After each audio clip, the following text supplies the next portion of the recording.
Ya, Assalamualaikum warahmatullahi wabarakatuh. Kami dari kelompok 1 ingin menjelaskan sifat mekanik dan fisik bahan teknik. Yang pertama di sini ada Andrian Dimas dan kedua ada Angga Saputra, yang ketiga ada Aufa Azuma, yang keempat ada Aska Belva, dan yang kelima ada Dava Dwi Putra. Yang pertama akan dijelaskan oleh Andrian Dimas. Oke, saya Adrian Dimas akan menjelaskan tentang sifat-sifat mekanik, yaitu kekuatan tarik. Kekuatan tarik atau tensile strength adalah tegangan maksimum yang bisa ditahan oleh sebuah bahan ketika diregangkan atau ditarik sebelum bahan tersebut patah. Kekuatan tarik adalah kebalikan dari kekuatan tekan, dan nilainya bisa berbeda. Kekuatan tarik umumnya dapat dicari dengan melakukan uji tarik dan mencatat perubahan regangan dan tegangan. Dan titik tertinggi dari kurva tegangan regangan tersebut disebut dengan kekuatan tarik maksimum atau ultimate tensile strength. Dimensi dari kekuatan tarik adalah gaya per satuan luas. Ini coba dicepetin videonya ke bagian dia udah mulai. Ini ada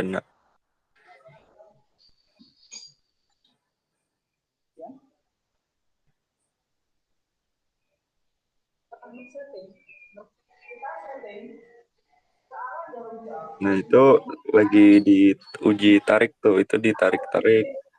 Nanti kelihatan gayanya berapa dan perubahan ituannya, regangannya. Nah, seperti itu. Untuk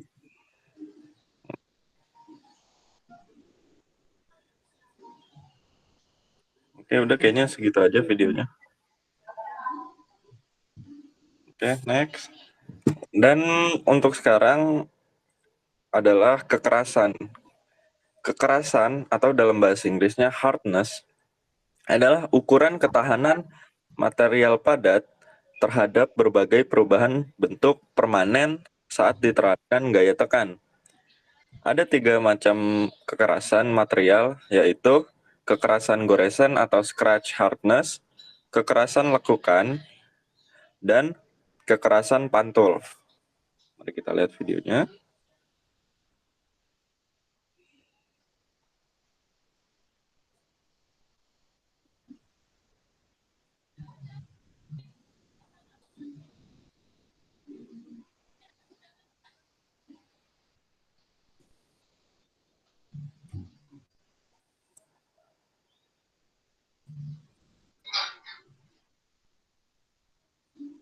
Hmm.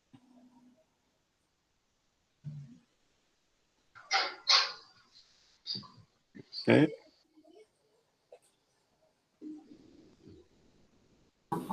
Nah, saya akan menjelaskan sifat mekanik dan fisik bahan teknik. Yang pertama ada kuat puntir. Kuat puntir, apa sih itu kuat puntir? Kuat puntir adalah batasan tegangan sebelum mengalami deformasi plastis yang disebabkan oleh tegangan geser. Next. Uji puntir pada suatu spesimen dilakukan untuk menentukan keplastisan suatu material. Uji puntir dapat menentukan beberapa sifat mekanik material seperti modulus elastisitas, modulus of rupture, modulus of resilience, torsional yield strength, dan keuletan. Uji puntir dapat dilakukan dengan tujuan pertama, untuk menentukan tegangan alir material. Yang kedua, menentukan batas lulu geser material. Yang ketiga, untuk menentukan modulus elastisitas geser material. Apa sih keuntungan uji puntir?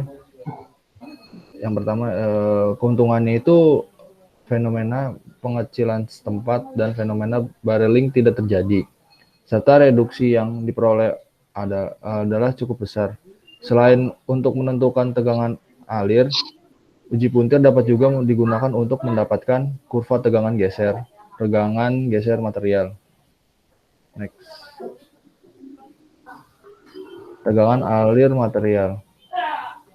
Tahanan atau perlawanan bahan terhadap deformasi plastis disebut tegangan alir. Tegangan alir material berkaitan dengan kekuatan material, sehingga ini akan menentukan besarnya gaya pembentukan yang diperlukan. Tegangan alir material dapat diperoleh dari berbagai jenis pengujian, antara lain uji tarik, uji tekan, atau uji puntir. Syarat pengujian yang dapat digunakan untuk menentukan tegangan alir material adalah pengujian yang teliti dan dapat menghasilkan tegangan yang besar. Next. Tegangan geser dan tegangan geser.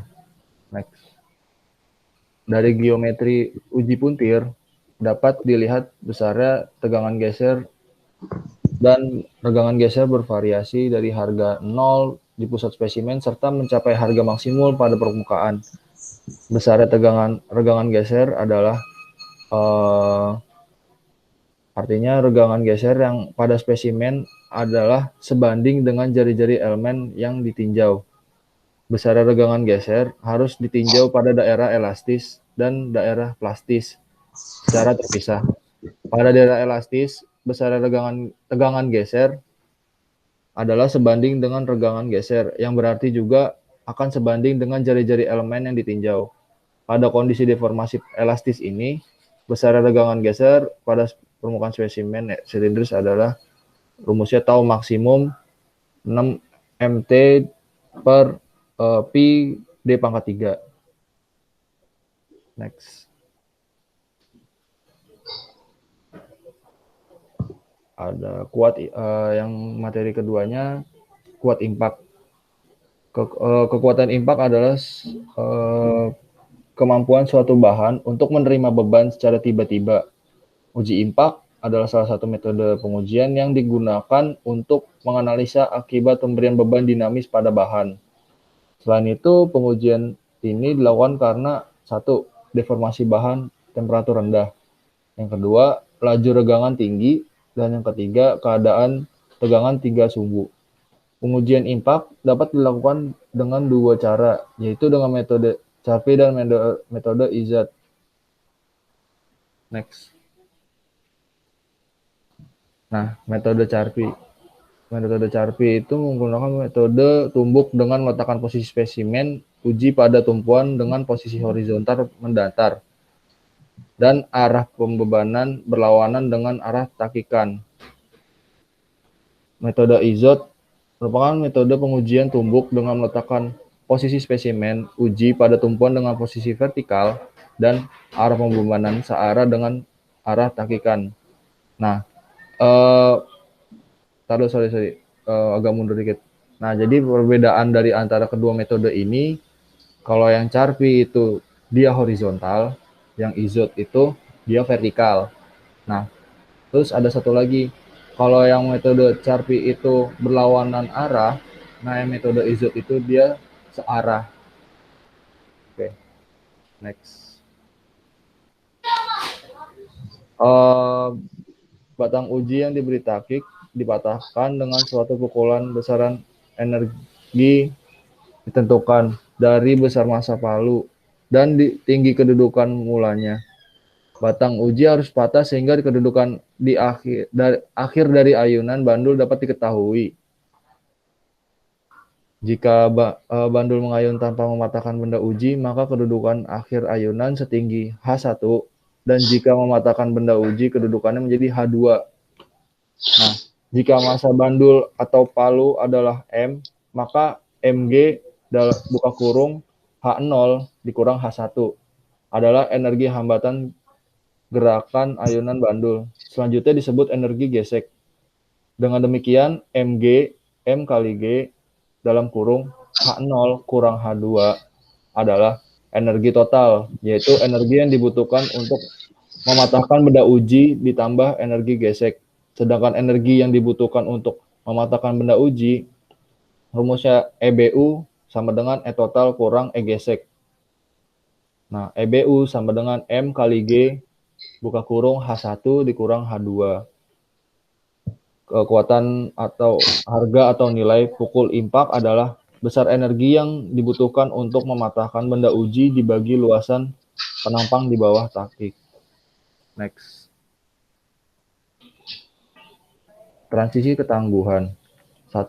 Baja yang dibebani perlahan-lahan akan dapat patah ulet, tetapi patah rapuh bila dibebani beban kejut atau impak, yang biasa disebut impak. Nah, ini disebabkan tidak ada kesempatan bagi baja untuk mendeformasi plastis, jadi dia dikejut langsung patah.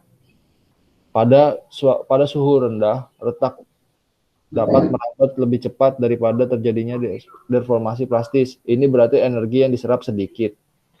Yang ketiga, ada pada suhu tinggi, retakan didahului oleh deformasi yang memerlukan energi. Next. Energi yang dibutuhkan untuk mematahkan benda uji. Dalam praktek rumusan E sama dengan M kali G H0 kurang H2 tidak dapat diterapkan karena tidak mungkin dapat mengukur ketinggian H2. Oleh karena itu, rumusannya perlu diubah menjadi dalam bentuk sudut. Ya, ini ada rumusnya. Ni MGL cos alfa 1 kurang cos alfa 0 per dibagi luasan A. Next. This is our test specimen. It's been put in the lower part of the machine and adjusts its position with a sensing device.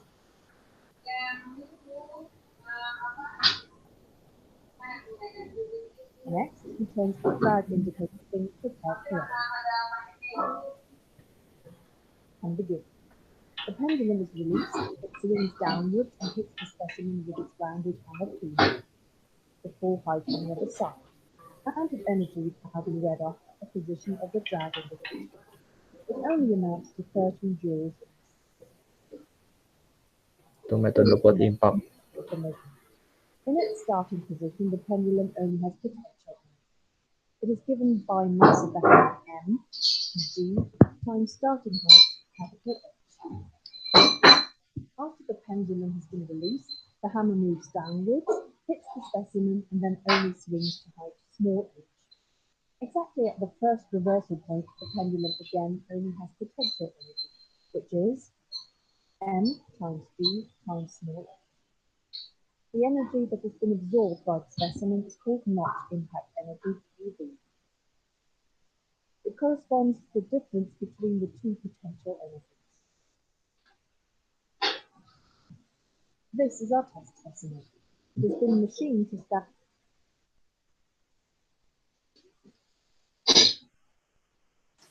Oke, selanjutnya dilanjutkan oleh saya di materi kelelahan bahan. Kelelahan bahan adalah kerusakan lokal yang terjadi secara progresif pada struktur bahan ketika dikenai beban berulang. Kelelahan bahan terjadi di bawah batas tegangan tarik dan bisa jadi di bawah batas tegangan luluh atau yield strength bahan. Kerusakan lelah dimulai dengan retak mikro pada permukaan dan pada saat mencapai ukuran kritis berakibat struktur tiba-tiba patah. Umur kelelahan sangat dipengaruhi oleh struktur dan bentuk bendanya, misal lubang, persegi, atau sudut tajam. Nah, ini ada pengujian kelelahannya. Nah, pengujian kelelahan adalah suatu proses pengujian di mana material tersebut menerima pembebanan secara berulang-ulang supaya dapat memahami respon bahan tersebut dalam kondisi serupa saat penggunaan aktual. Tujuan uji lelah adalah memprediksi umur kelelahan yang didefinisikan sebagai jumlah siklus kegagalan pada pembebanan tertentu dan memperoleh data yang dapat digunakan untuk memprediksi umur pakai bahan. Untuk pembebanan yang secara terus dan dalam rentang waktu tertentu dan beban statis. Nah, ini ada diagram tegangannya yang bisa dilihat. Pokoknya di sini ada saat dimana bahan itu elastis sama udah jadi plastis. Pokoknya dari titik awal sampai ke proportional limit itu si bahannya itu bakalan masih bisa balik ke keadaan posisi semula atau awal. Nah, ketika udah berada di atas proportionality limitnya, itu benda itu udah mulai dapat si plastis behaviornya ini. Jadi ketika udah melewati si elastic limitnya, tekanannya itu udah masuk plastik behaviornya, jadi plastik. Oke, next. Nah, ini ada pertumbuhan dan kerusakan mikro nih. Yang pertumbuhan dan kerusakan mikro tuh yang kiri ini bisa dilihat, ini ada retak-retakannya. Nah, kalau yang kanannya itu adalah apa? Patahan apa? Patah lelah. Yang kalau yang di tengah itu ada warna hitam, itu pertumbuhan retak lambatnya. Kalau yang terangnya itu patahan tiba-tibanya. Oke, next. Nah, metode pengujian lelah. Pengujian lelah menggunakan mesin uji kelelahan yang menerapkan beban berulang terhadap bahan uji. Pengujian lelah memberikan simulasi pembebanan untuk mengetahui sifat atau perilaku komponen atau bahan dalam kondisi pembebanan atau tegangan nyata yang sesungguhnya. Mesin uji kelelahan dapat menggabungkan tegangan, tarik, tekan, lentur, dan atau torsi. Pembebanan semacam ini memberikan dampak tertentu pada komponen yang menerima beban tersebut. Nah, ada batas lelah atau fatigue limit, endurance limit, besar tegangan maksimum yang tidak berakibatan patahan pada suatu bahan. Untuk jumlah beban yang tidak terbatas, patah lelah. Terus ada patah lelah, fatigue atau fatigue failure, perpatahan yang dialami suatu benda akibat beban dinamis yang dikenakan selama rentang waktu tertentu. Nah, ini ada grafik dari batas dulu. Jadi tuh ini terhadap grafik terhadap stres dan end cycle ininya ya. Itu stres amplitude stres amplitude dan ini end cycle to failure. Jadi tuh ketika kan semua benda ketika diberi tegangan yang semakin tinggi itu kekuatan daya tahan si bendanya bakalan gampang patah. Nah, end cycle failure ini cuma ngasih tahu. Jadi ketika suatu bahan diberikan tegangan sekian, dia akan patah sekian gitu. Nah, terus kan di sini ada endurance limit, dikasih tahunya 0,6 itu tau S.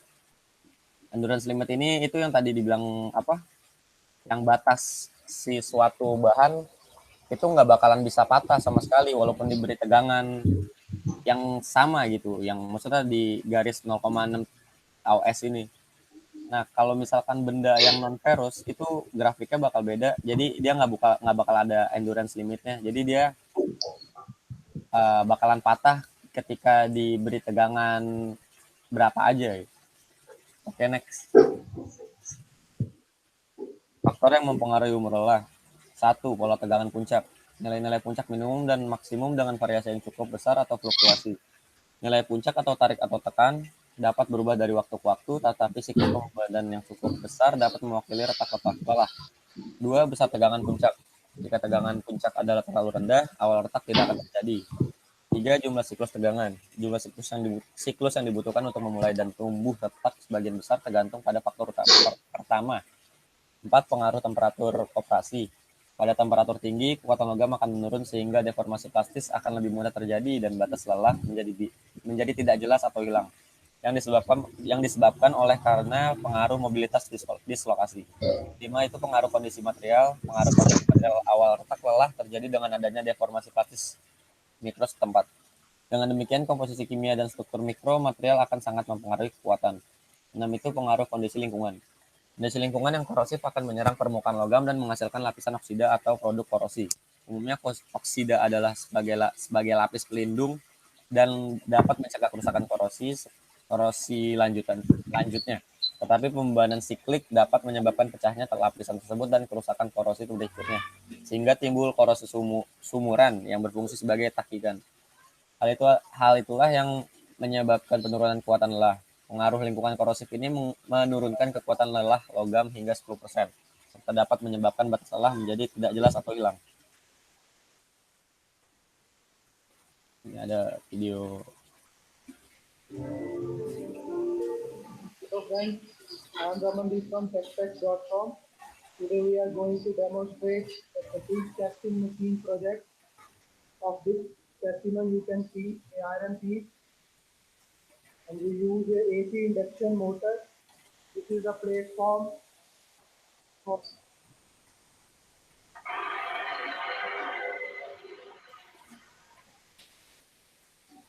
we are putting some weight on the specimen and checking.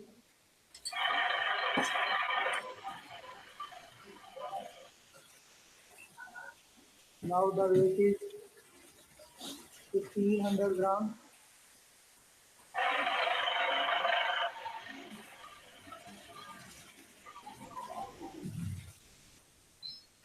It is 2500 grams.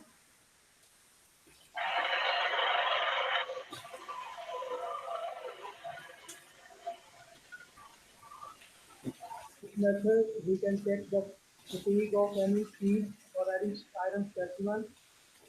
Thanks for watching the video. Have a nice.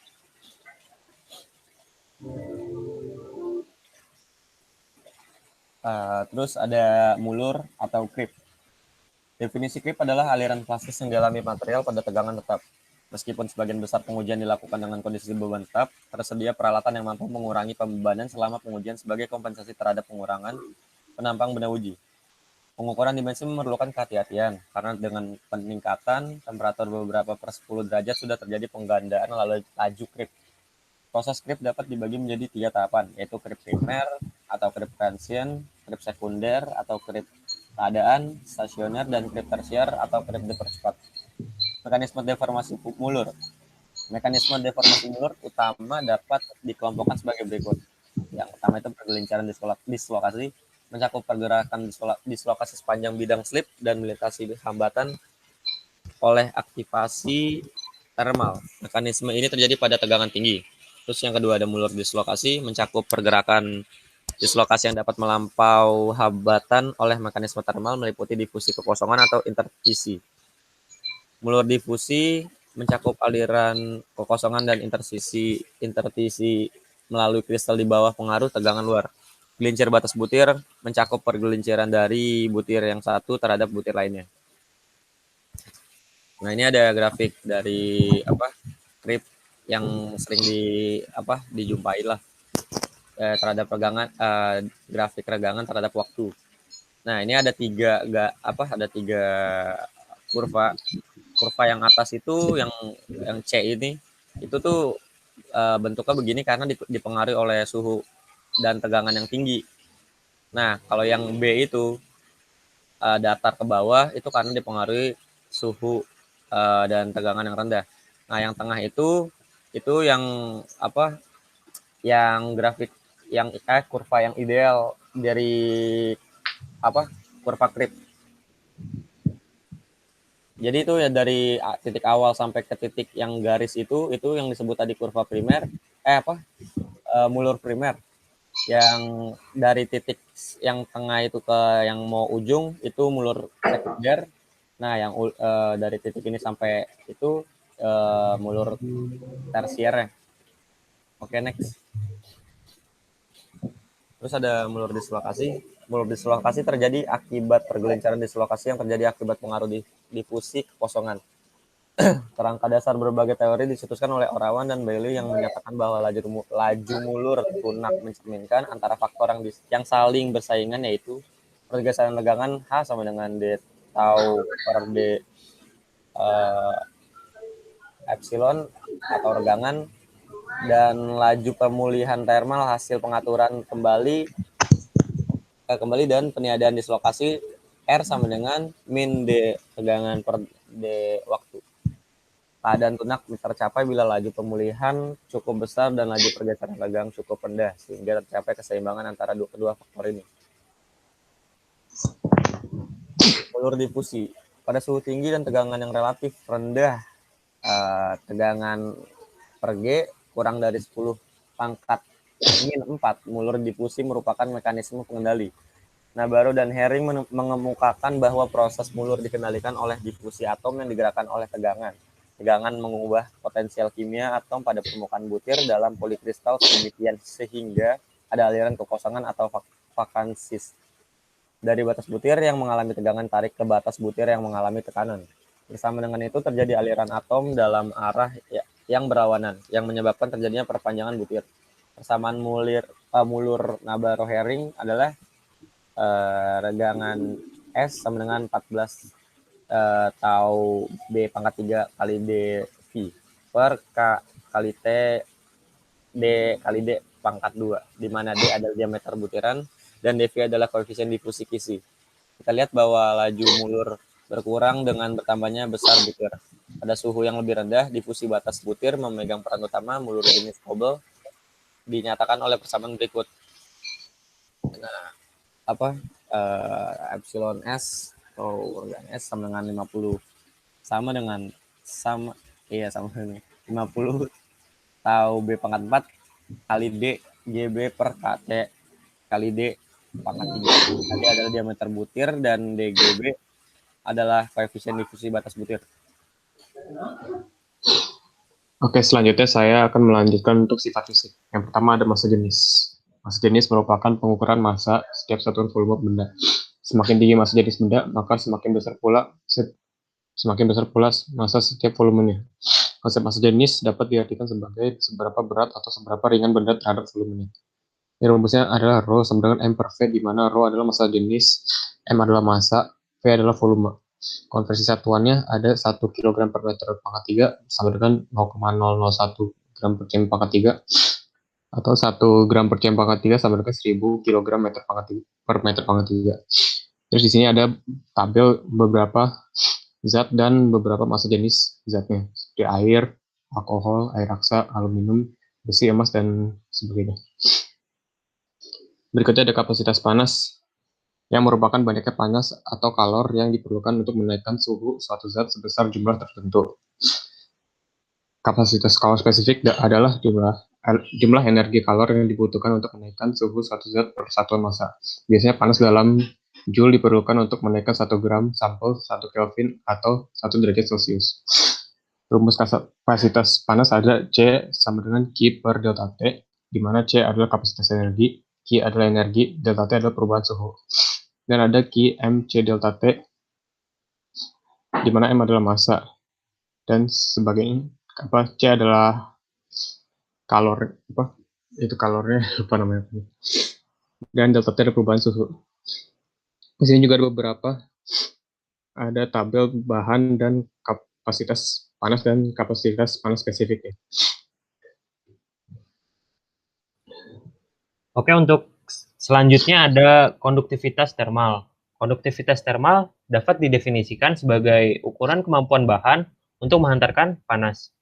Konduktivitas termal adalah sifat bahan dan menunjukkan jumlah panas yang mengalir melintasi satu satuan luas.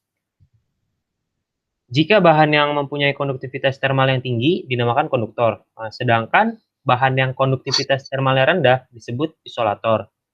Makin cepat molekul bergerak, makin cepat pula ia mengangkut energi. Jadi, konduktivitas termal bergantung pada suhu. Bisa dilihat pada tabel berikut adalah konduktivitas termal pada berbagai bahan, seperti aluminium, baja, besi, emas, intan, tembaga, dan kuningan. Next. Sekarang, bagaimana sih cara panasnya itu berpindah? Secara garis besar, perpindahan panas dapat dibagi 3 cara. Yang pertama itu ada konduksi, konveksi, dan radiasi. Boleh di-play videonya?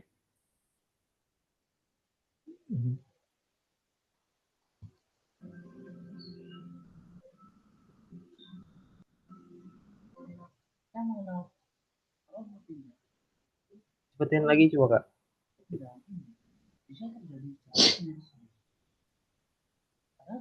Nah, kalau untuk pada proses kita memasak air di panci, itu terjadi proses konduksi. Terjadi akibat adanya perpindahan panas, tapi tanpa disertai perpindahan medianya.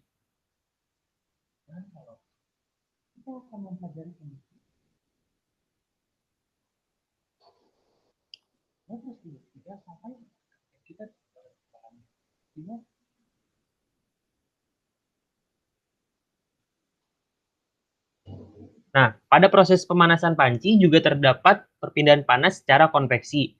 maksud dari perpindahan panas secara konveksi ini pada proses pemanasan airnya. Jadi gelembung-gelembung airnya itu melakukan perpindahan panas yang disertai perpindahan medianya. Makanya pada saat air yang mendidih itu disebut perpindahan secara konveksi.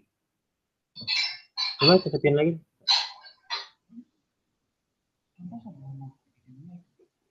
Nah, untuk perpindahan panas secara radiasi, seperti contoh panasnya matahari.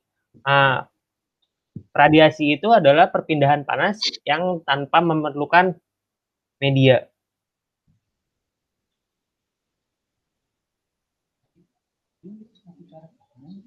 Kita bisa merasakan perpindahan kalau matahari. Ini contoh radiasi yang lainnya pada saat kalau kita camping pramuka, api unggunnya itu panasnya itu jadi tanpa melewati media gitu. Disebut perpindahan panas secara radiasi.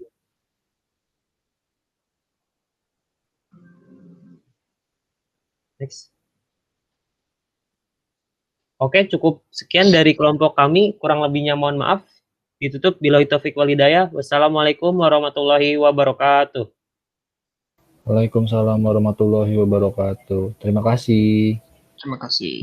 Terima kasih. Terima kasih. Nah, stop.